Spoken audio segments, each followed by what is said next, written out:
I thought you were so mean before I got to know you. I do not count anymore how many people told me that. Forever, people have been saying that I'll always look angry. They were not entirely wrong. My biggest flaw has always been to react with anger at every inconvenience. And I have been asked if my boldness came from my French inheritance, but in reality, I am simply more bold than most people. I might be French, but the culture I was raised in was 100% Vietnamese.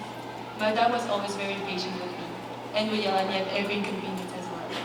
My house was often filled with screaming matches between me and my dad, and with my mom, I felt like I was never good enough because I was not those academic B's that her Vietnamese friends were too. I have always been told by my parents that I was lazy because I would not do one of the chores or dirty for not cleaning my room, or that I was too emotional when I would respond to those comments. This caused me to isolate myself and be scared of people's opinion because if my parents already thought so much of me, then what would others think?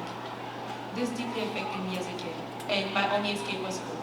However, the environment at home also affected my relationships with my friends. I happened to be very impatient, very impulsive, and very rude, which a lot of people got mad at me.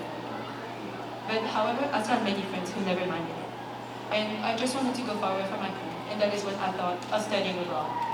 A lot of people ask me, what did I decide to move from France? And the answer is that it was like an intrusive thought. I told my parents I wanted to study in the US, and here I am. I thought that my life would be so much better because I was going to be so far away, and I was going to give myself a new personality. However, coming to a place I knew nothing about as a 15-year-old was terrifying. And when my mom had to go back to France, knowing that I had to stay here on my own, I was heartbroken. However, after 3 years, I can say that it has been the best decision of my life. It has significantly influenced my relationship with my parents as they realized that their only daughter and only child will no longer live in the family household. The Highlands gave me a lesson that will stick for me for the rest of my life. That being a part of a small community requires a lot of patience. And that the best way to enjoy the Highlands, socially and academically, is to be involved in school activities and be liked by the staff members.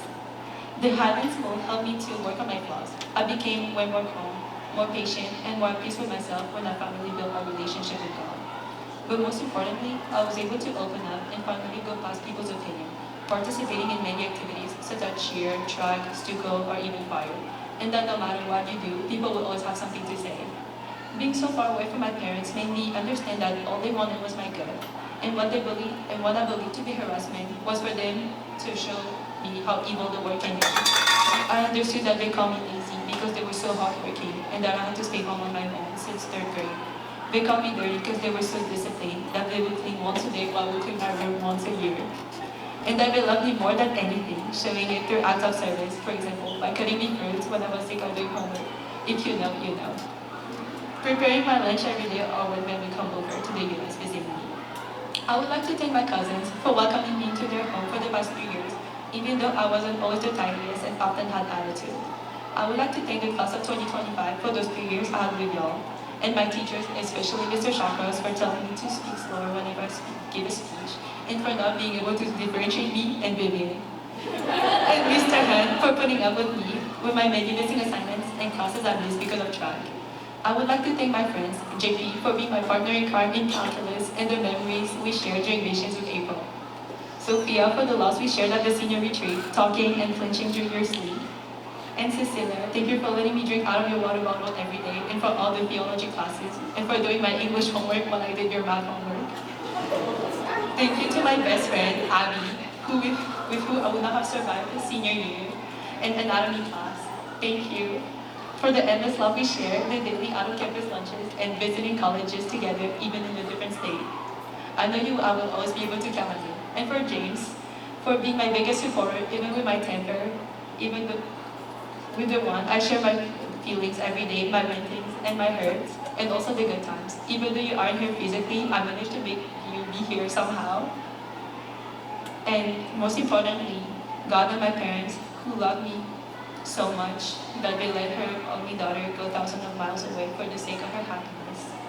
I wish I had understood earlier all the things you have done for me. Even if it was roughly, I am so grateful to have you as my parents. We don't say it to each other very often, but I love you. My Highland years made me understand that to be happy, you have to get out of your comfort zone. And that what you experience in the present, even if it's rough, will help you to become a better person in the future. Even with the hardship of life, time will not stop for us. So all you can do is fall, stand up, and keep moving forward. Thank you.